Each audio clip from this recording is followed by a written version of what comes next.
Chapter 6. Against the Common Enemy. This is a call to organize the people and to act. We must now apply our analysis to our particular situation, mobilize the masses, and fight.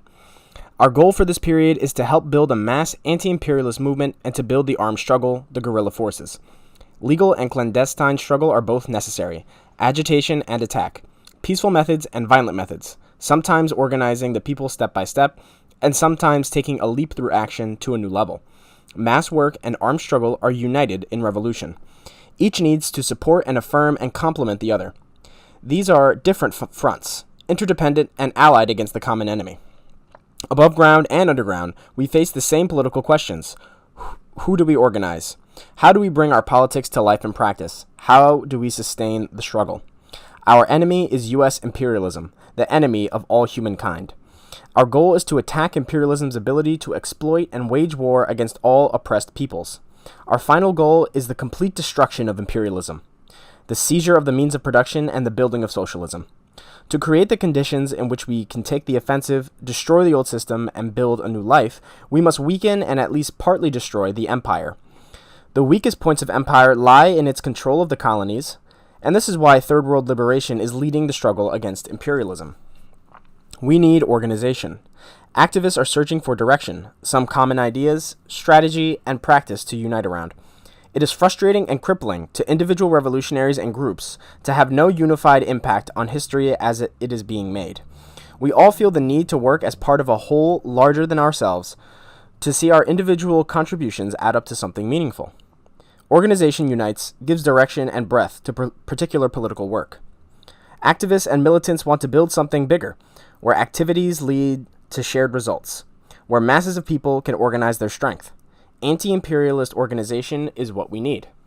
We believe that communist-minded organizers can take the initiative now and lead, move from small to large, practice hard work, boldness, and a willingness to intervene in every struggle, big or little. There is room for lots of creativity in application and choice of work.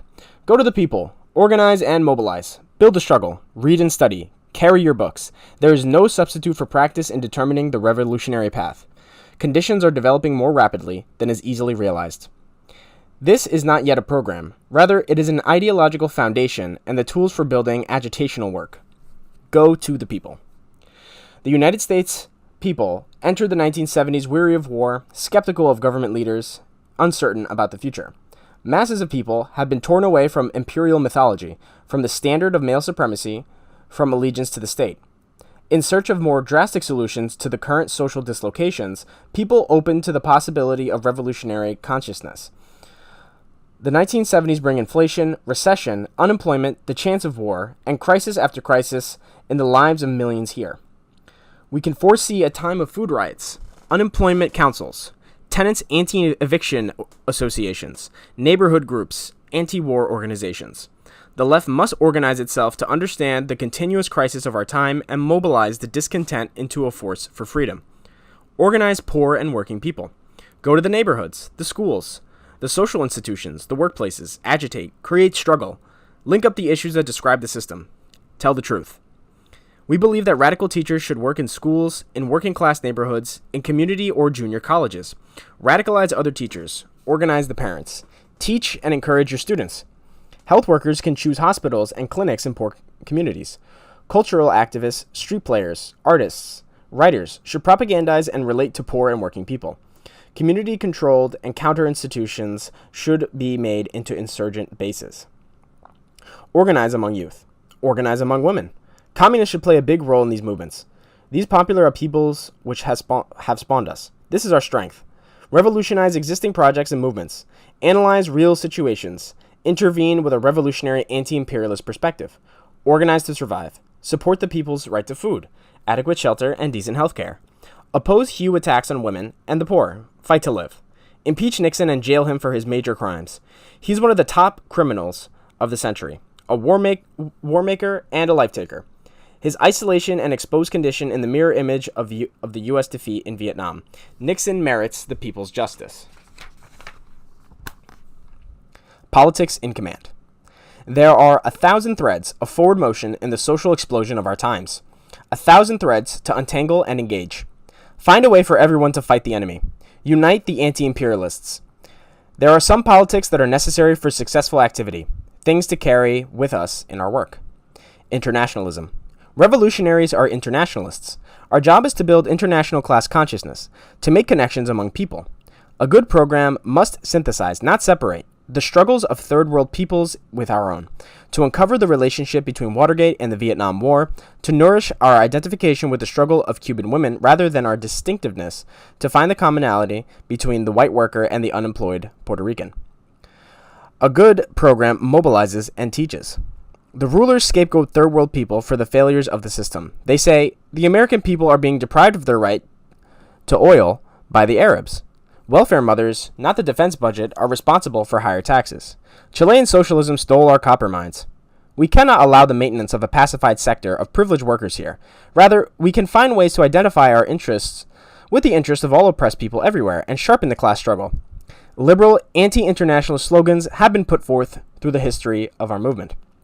Quote, you can only organize people around their own interests. Don't fight other people's battles. Support for third world struggles is guilt politics, unquote. These slogans encourage the belief that oppression is individual and must be fought by small groups distinct from each other. These slogans assume that individualism, narrowness, and fear are a major part of the socializing process here, which should be accepted by the movement programs. They emphasize competition, a short-term sense of the struggle, and feed racism and all kinds of chauvinism. We think that the organizers should oppose the liberal slogans with the communist slogan, fight U.S. imperialism, the common enemy. How to move. Oppose nuclear war and U.S. threat of nuclear war. Defeat nuclear saber rattling. Oppose imperialist war and aggression whenever it comes. Oppose U.S. armed intervention. Defend Indochina from future attacks. Get the U.S. out of the Middle East. Independence for Puerto Rico. Also watch for the quiet but sinister ways warfare is waged on sisters and brothers in the third world. Expose and oppose aid programs, cultural and economic penetration, the multinational corporations, population control. Don't let them sneak around. Oppose racism in practice. Racism is the main and most consistent weapon for holding back the revolutionary struggle. Skin color will be a brand to turn proletarians against each other until this brand is decisively rejected by white folks. The oppressed nation of black people is the leading anti-imperialist force in our country, no doubt about it. History, continuity, militancy, even in hard times. Black and other third world leadership has, in recent years, been the most internationalist and the most militant. Racism cuts us off from this leadership. All vestiges of racist thinking or action among revolutionaries must be attacked in the most forthright manner. No quarter can be given to racism in our relations with the people we are organizing. We must learn how to reject and expose the racism without rejecting the person. Represent solidarity with third world people whenever possible. Win a base of support for prison struggles and oppose attacks by the state on third world revolutionaries. The greater the resistance by the people, the more widespread and successful, the greater will be the repression from the state. We can prepare for future repression by planning the next stage of advance and attack. Today, people are confronted by the prisons, courts, military injustice, and racism, police brutality, spying on and controlling of civilian life, the terror of rape, discrimination, channeling, and brainwashing. Does this constitute fascism or a threat of fascism? Again, the main thing is the distinction between oppressor and oppressed nations. Third world people have been living under fascist conditions for generations. At the same time, the majority population feels it has some democratic rights worth defending. These contradictory perceptions reveal something that is true. Fascism in the oppressor nation is the application here of the colonial policies of empire. It is selective and partial. It has always been applied to Native Americans, black people, Puerto Ricans, Chicanos, the oppressed generally, as well as those who unite with the oppressed, radicals, Reds. Fascism in this country is not a challenge to those in power by some reactionary gang on the outside. Fascism is perpetrated on third world people from the seats of power, the Pentagon, Congress, the White House, the Supreme Court. In these places, liberal and fascist tendencies compete, but they also connive and conspire. Our strategy must be unity against existing fascism for the liberation of all oppressed people. Imprisoned fighters face the brunt of fascist repression and are a center of our struggle. A solid bridge of communications, news, politics, and support sustained sisters and brothers under brutal isolation and torture. Makes a difference in the treatment of political prisoners and their chances of release. Connections maximize the impact of prison politics as an essential and leading part of our movement. Support Rachel McGee. Defend the Attica brothers. Like Dr. Dubois said, the problem of the 20th century is the problem of the color line. It's our view that white revolutionaries should look toward building principled alliances, coalitions, and working relationships with third world people when possible. Support for self-determination can't be an excuse for failure to engage with third world revolutionaries in day-to-day work.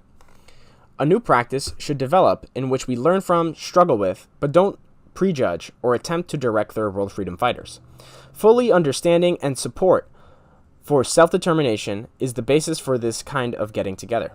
When in understanding of the right of oppressed peoples to determine their own destinies. Read Black and Third World publications. Understand the richness of the movements, the current debates, the direction and growth of struggles. Study Malcolm and George Jackson. Learn from the great teachers. Women and revolution. The women's movement has changed the consciousness of millions of women, and the crisis of U.S. history are creating resistance and revolutionaries among women every day. This is a good time to do a lot of organizing among women, to bring the full scope of anti-imperialist and revolutionary politics into women's lives. Storm the institutions which oppress women. Direct our forces against the men who control those institutions. Support Assata Shakur, Marilyn Buck, and Lolita LeBron, and other women in prisons. Demonstrate to free our sisters in the Saigon jails. It is our view that women working in revolutionary organizations with men should organize themselves into women's groups, sections, brigades, caucuses to build our solidarity, to oppose sexism, to reach out, involve, organize among women, and to strive together for the full liberation of women. Sexism within the culture of the revolutionary movement denies the full contribution of women and distorts political direction. We need an anti-sexist revolution in this country to create the basis for a new society which genuinely empowers women. The revolution must be fought for women as well as by women. Sexism manifests itself in relationships among people and must be fought on this level as well. Men must make a continuing commitment to understanding and changing sexist ways. Criticism and self-criticism are our tools for this struggle. Fan Shen, the turning over, transformation. Militancy. A movement has no reason to exist if it doesn't fight. The system needs to be overthrown. Revolutionaries must prepare for that necessity at all points along the way. Revolutionary movements must be contending for power, planning on how to contend for power, or recovering from setbacks in contending for power. Certainly, every movement must learn to fight correctly, sometimes retreating, sometimes advancing. But fighting the enemy must be its reason for being. We are building a fighting movement. Militancy stirs the imagination and raises the vision of victory. Militancy in a street demonstration, in a courtroom, in a rally, in a prison takeover is recognized and respected as an uncompromising statement. It is a confrontation with the opposing system. Involving people in militant action trains and teaches. It is both an example and a strategy. Militant action is related to the understanding that the struggle is not merely for separate issues, but is ultimately for power, necessarily including armed struggle to defeat the oppressive forces of the state. To leave people unprepared to fight the state is seriously to mislead the inevitable nature of what lies ahead. Some on the left dissociate mass struggle from revolutionary violence and condemn any act of public militancy or armed struggle as adventurist. This is a characteristic of oppression nation movements, quote, where violence is raised to a question of abstract principle and the illusion is fostered that imperialism will decay peacefully. Violence turns off people, unquote. It's too early. Violence only brings down repression. That's the full quote. I apologize. The movement should argue for and explain armed action, develop parallel strategies, openly support the thrust and political content of revolutionary armed actions, claim and spread the message of struggle, help create the sea for the guerrillas to swim in, don't talk to the FBI, resist grand jury probes of revolutionary struggles. Laying the basis for armed struggle is also the responsibility of mass organizers. From the beginning of guerrilla action, mass capability develops. Its spontaneity will slowly be transformed into an energy of a popular armed force. Many levels of clandestine propaganda action can be carried out, which spread the consciousness of action and give people a way to learn. Spray painting, rip-offs of corporate files, blood on the murderers. We have done these types of actions ourselves, including the stink bombing of a Rockefeller appearance in New York City, and doing the same to the mouthpieces of the Chile junta when they traveled to the United States after the murder of Allende. Build a people's militia. A successful movement needs to keep part of its organization away from the eyes of the state. This should be part of the practice of every revolutionary. The survival and continuity of the revolutionary movement of activists and supporters over a long period of time depends on having networks and resources not exposed to computer patterns, electronic surveillance, and the infiltration of the repressive apparatus. The continued existence of underground organizations shows this can be done. Building a capacity to survive over time is no substitute for militancy in our daily work. An uncompromising confrontational approach to political work is the best way to inspire the people, build organization, and learn how to fight. Revolution. This is a deathly culture. It beats its children and discards its old people, imprisons its rebels, and drinks itself to death. It breeds and educates us to be socially irresponsible, arrogant, ignorant, and anti-political. We are the most technologically advanced people in the world and the most politically and socially backward. The quality of life of a Chinese peasant is better than ours. The Chinese have free and adequate healthcare, a meaningful political education, productive work, a place to live, something to eat, and each has a sense of her or himself as part of a whole people's shared historical purpose. We may eat, and we may have more access to gadgets, but we are constantly driven by competition, insecurity, uncertainty, and fear. Work is wasteful and meaningless, and other people are frightening and hateful. This is no way to live. Anti-imperialism is our cultural revolution. We must rescue ourselves from the consequences of being the main base for imperialism, the base for war, piracy, rape, and murder. In this reclamation process, we come to a better understanding of our history and ourselves. This is not for a small group, but for millions of people. Much has happened in the world and in the United States to move this process along. Few people really believe anymore in the great civilizing leadership role of the United States. Few still think that capitalism is the best of all possible ways to meet the economic needs of the world's peoples, or that black and third world people are subhuman labor material destined to support the more worthwhile activities of white supermen. Few really believe that men will go on indefinitely monopolizing power in a supremacist anti-women society. Stated simply, our strategy is to base ourselves on the trends of change, to revolutionize and push them on, and to intervene in everything. Where do the U.S. people look to learn about social revolution, consciousness, struggle, and purpose? A decade of resistance in Vietnam demonstrated to highly developed Westerners that we have everything to learn from underdeveloped peoples.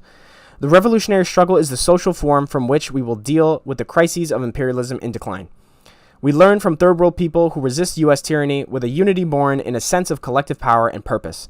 We learn from our own history and examples of courage, struggle, and communality, which are here for us to search out and celebrate. Our movement must discard the baggage of the oppressor society and become new women and new men as Che taught. All forms of racism, class prejudice, and male chauvinism must be torn out by the roots.